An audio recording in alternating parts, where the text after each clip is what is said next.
মহানবী হযরত মুহাম্মদ সাল্লাল্লাহু আলাইহি সাল্লামের ইন্তেকালের পর ইসলামের ইতিহাসে দুটি গুরুত্বপূর্ণ ঘটনা ঘটে। একটি হলো দ্রুত গতিতে আরবের সীমানা ছাড়িয়ে প্রাচ্যে পারস্য হয়ে ভারত এবং পাশ্চাত্যে আফ্রিকা হয়ে স্পেনে ইসলামের প্রসার।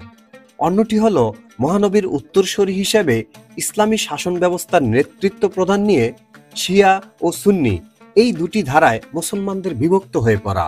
প্রশ্ন হলো, শিয়া কারা? কেন শিয়া সম্প্রদায়ের উদ্ভব ঘটল? এই ভিডিওতে আমরা সংক্ষেপে এসব প্রশ্নের উত্তর জানব। দর্শক, এই ধরনের গুরুত্বপূর্ণ ভিডিও পেতে চ্যানেলটি সাবস্ক্রাইব করার অনুরোধ রইল। আপনাদের ছোট্ট একটি লাইক কমেন্ট আমাদেরকে নতুন নতুন ভিডিও তৈরিতে উৎসাহ যোগাবে।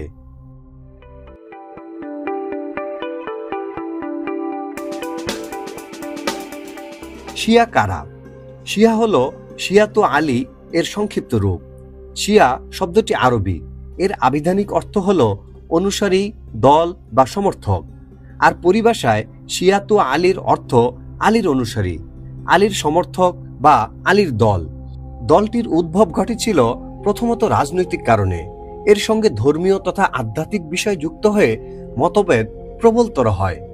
শিয়াপন্থীরা বিশ্বাস করেন যে হযরত আলী রাদিয়াল্লাহু তাআলা আনহু হযরত মহানবী সাল্লাল্লাহু আলাইহি ওয়াসাল্লামের প্রকৃত উত্তরসূরি এবং এরই ধারাবাহিকতায় হযরত আলীর দুই ছেলে হাসান এবং হোসেন রাদিয়াল্লাহু তাআলা আনহুমা ইসলামের রাষ্ট্রীয় নেতৃত্বের দাবিদার।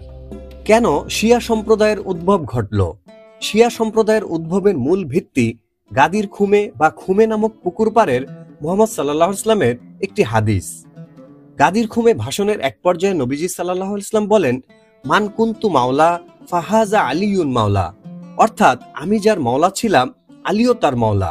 শিয়ারা এই বাক্যকে মুহাম্মদ সাল্লাল্লাহু আলাইহি ওয়াসাল্লাম কর্তৃক আলী রাদিয়াল্লাহু তাআলা আনহুকে তার স্থলাভিষিক্ত মনোনয়ন বলে ব্যাখ্যা করেন। শিয়া মুসলিমরা বিশ্বাস করেন যে মুহাম্মদ সাল্লাল্লাহু আলাইহি ওয়াসাল্লামের চাচাতো ভাই ও জামাতা আলী ইবনে আবু তালিব ইসলামের আধ্যাত্মিক ও রাজনৈতিক নেতা হিসেবে মুহাম্মদ সাল্লাল্লাহু আলাইহি ওয়াসাল্লামের মনোনীত স্থলাভিষিক্ত হওয়ার কথা ছিল।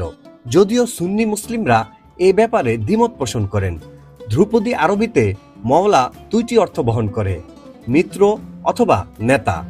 সুন্নিরা মনে করেন মুহাম্মদ সাল্লাল্লাহু আলাইহি ওয়াসাল্লামের ঘোষণায় শব্দটি মিত্র বা বন্ধু অর্থে ব্যবহৃত হয়েছে, অর্থাৎ ভাষণটির অর্থ আমি যার বন্ধু ছিলাম আলীও তার বন্ধু। কিন্তু শিয়া ঐতিহ্য মতে এখানে শব্দটির অর্থ প্রভু বা নেতা। সে হিসেবে বক্তব্যটির অর্থ দ্বারায় আমি যার নেতা আলীও তার নেতা, অর্থাৎ আলী মুসলমানদের নেতা।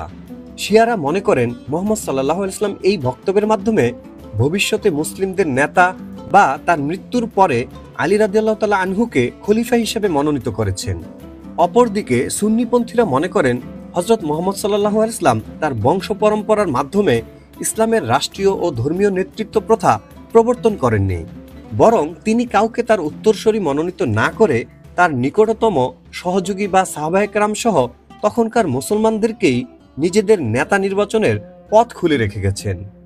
আধুনিক যুগে শিয়ারা প্রধানত তিনটি দলে বিভক্ত: ইসনা আশারিয়া, ইসমাইলি ও জায়েদি। ইসনা আশারিয়া বর্তমানে সর্ববৃহৎ ও সবচেয়ে প্রভাবশালী শিয়া উপদল।